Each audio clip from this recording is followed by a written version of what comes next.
Hi, everybody. Today is Wednesday, December 8th. Today is day 3 of our researching plate motion, of our plate motion engineering and internship. And so let's just go ahead and get started. Those of you who are watching, you're watching because you're at home. And there's a lot of things here that we did today that you are unable to do at home. Simply because I can't show them to you, how to access them until you get here in class. So I'm just going to try to summarize and show you what we did as best I can. That way, at least you know what you missed, and it'll hopefully make your transition back into the classroom a little bit better. All right, so the warm-up activity was just connecting to Futura. You guys can't do that until you get back into the classroom, so I'm going to skip through that. And I want you to get your dossiers out, open up to Chapter 3. And we had an investigation question yesterday. What was the relationship between plate boundaries and tsunamis? So Hannah wants you to apply the knowledge of this region, like your knowledge of plate boundaries, earthquakes, tsunamis. Apply that to this particular region. Remember, we are focusing right here on the island known as Sri Lanka. We want to focus there because that's our task. We're going to provide or design a better warning system to alert the people of Sri Lanka of a tsunami. So take a look at we're taking let's zoom out, see where in the world Sri Lanka and the Indian Ocean is, kind of zoom in a little bit again, and here we are. So here's India, and then Sri Lanka is that little island right there. Okay, so as we do our research today, I want you to keep this focus question in mind. Which areas are most likely to have earthquakes that cause tsunamis? This is very, very, very important to our research section because you don't ever want to jump into a design and just start randomly placing things because you don't know where's the best place. So today's very important for us. We're trying to identify what areas are most likely to have earthquakes because those are the areas where we're going to put our early warning detection systems. So this map shows the Indian Ocean region. The kids got a hard copy of this, and then we used this to sort of create an area or a map that we could refer to when the kids are in their design phase, so they know where to place these markers. So, Chapter 3 in your dossier, it shows the different images of the landforms. And so just to review, when we have a convergent plate boundary, the landform that's associated with a convergent plate boundary is a trench. And you can always tell a trench. I know yours is in black and white, so just compare it to what you see here in color. The trench is always going to have this really deep, dark line because it's a deep trench, and so it's going to be more shadowy right there.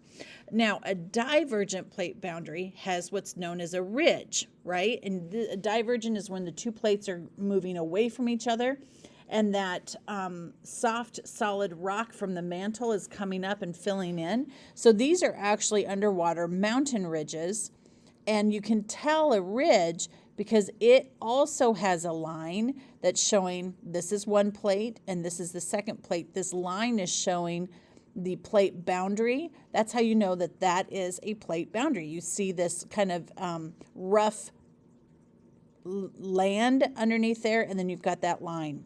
All right.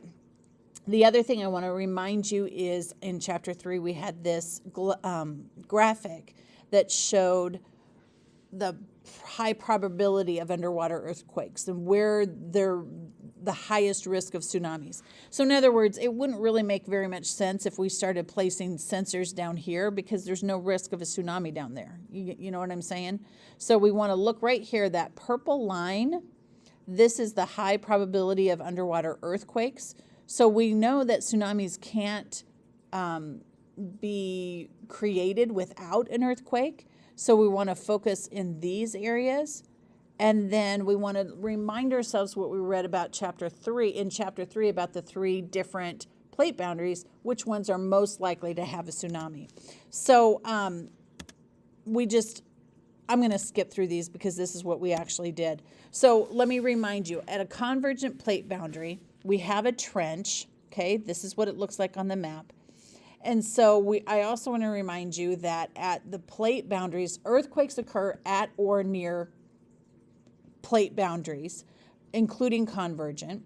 Tsunamis, according to chapter 3, and I believe that is on page C. I'm checking really fast. It's on C8. It definitely says that they will result in tsunamis. It's the last sentence there. It says, which can cause a tsunami. So convergent plate boundaries. On my map, I went ahead and I marked them. You can tell right here is our trench. And look at all that really dark line right there. That's a trench. So I know that's a convergent plate boundary. And then again, right along here. So then we look at divergent plate boundaries. Well, according to the information in that paragraph on page C9, it says they are typically not strong enough, even though we do have earthquakes, they're not strong enough to cause a tsunami. And so I identified the divergent plate boundary, which is right here. You can tell that's got a little line running all the way through it, and that's spreading out. That's the divergent, the plates moving apart. We talked really quickly. I'm just going to skip through the slides, so I'm going to talk about it right here. We've got these landforms down here and then this one right here. And it might be tempting for you to think that that is a transform plate boundary, but according to C9, there are no notable landforms with transform plate boundaries. So when we look, whoops, I'm going to go back to this slide. When we look at these right here, we're just going to leave those blank. Not really quite sure what they are. At this point in time, you're going to see in a second. All right, so right now at this point, we don't have enough information just based on landforms to determine where tsunamis will occur in the Indian Ocean. So we have to go to our Tsunami Alert, and that's going to help us. Instead of going through the slides, let me just show you what I did here, okay? So this is your digital tool, and I'll show you when you come back to class, I'll show you how to access that. I'm going to refresh.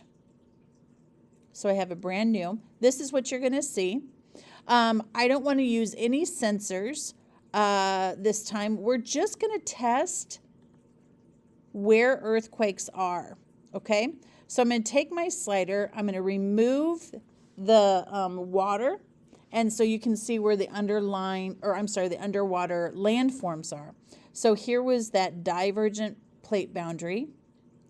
All up and along here are our convergent plate boundaries. And then we had the convergent plate boundaries up and around here too. So if I'm going to take my slider here just because I think it's pretty cool. Do you guys see that this is an island? So when we slide the slider, we see that. Those lines are actually a thickening of the continental plates. So it's just where the land is higher there. That's it. So not a plate boundary at all. All right, so what we're going to do is we are going to study earthquakes. And according to the information that we read in chapter 2, earthquakes that cause tsunamis, and actually this was in chapter 3 too, they only occur when the magnitude of the earthquake is above a 7. So I'm going to take these earthquakes that have occurred here. I'm going to delete those. I don't even want to see them. And I'm going to look here only at these earthquakes, okay? So when we're preparing to put our sensors, these are some areas where we might put the sensors. But you know what? Those are 11 different dots, and we don't want to waste time, and we certainly don't want to waste money putting a sensor where it doesn't really belong. So I'm just going to start clicking on these earthquakes. And what it's going to do is it's going to show me if there was a tsunami, okay, that was generated by that earthquake. And if there was a tsunami generated by the earthquake, is it a local tsunami or was it an ocean-wide tsunami? And then thirdly, did it hit Sri Lanka? Because that's the area that we're concerned about. So this very first one, and you're going to notice that there's a grid here. So the very first one that is located at E3 had a magnitude of 8.0, and it in fact was an ocean-wide tsunami. It did hit Sri Lanka, and of course the warning time is 0 minutes because there are no sensors in this area. So this would be one that we would mark on our map right here, just put a little dot there, because we would want to say, hey, this might be in this area, this might be a good location to put a sensor, because there wasn't one and Sri Lanka had 0 warning time. So then let's go ahead and click on the next one. This one is located at L6. It has a magnitude of 8.2 on the Richter scale. And so it also was an ocean-wide tsunami that hit Sri Lanka. So this might be a good one. I'm looking at L7. Ocean-wide. And this one was a 9.4 on the Richter scale. And remember that the maximum is a 10. So that was a very strong earthquake, caused a tsunami. And then this last one at L8. That was an 8.4. Okay, so all of those generated ocean-wide tsunamis, and all of those 4 areas would be really an interesting place for you to start putting your sensors. When we start looking at these down here that are a magnitude between 7 and 7.9, we're going to see we may have some that generate a tsunami, but do you see how the rings stop right here? The tsunamis were not strong enough. There wasn't enough energy. And so it created what's called a local tsunami. So it did not hit Sri Lanka. We're not super concerned with this area. And if I would go through all of these, you're going to see some of them don't hit Sri Lanka. Those are localized. And then this one, I clicked it. It's got a magnitude of 7.0, but it didn't go anywhere. It did not generate a tsunami. This one for H9, no tsunami. And J5 created a tsunami. It's awful close to Sri Lanka, but it didn't get there. So that's what we did today. We just kind of marked up our maps. Let me see if I can scroll through real quick and find, I don't know. I think I showed the kids in class. I didn't have an actual picture of it. But the kids marked up their maps so that right here, they have little dots on the places where it had an ocean-wide tsunami, and then an earthquake that caused a localized tsunami, and an earthquake that just was an earthquake, like those down there that didn't generate a tsunami at all. This is really, like I said, very valuable information. The kids put that in their folders, and they're ready to use that when we're finished with the research section and we're ready to start our design. That's it for today. There's no homework.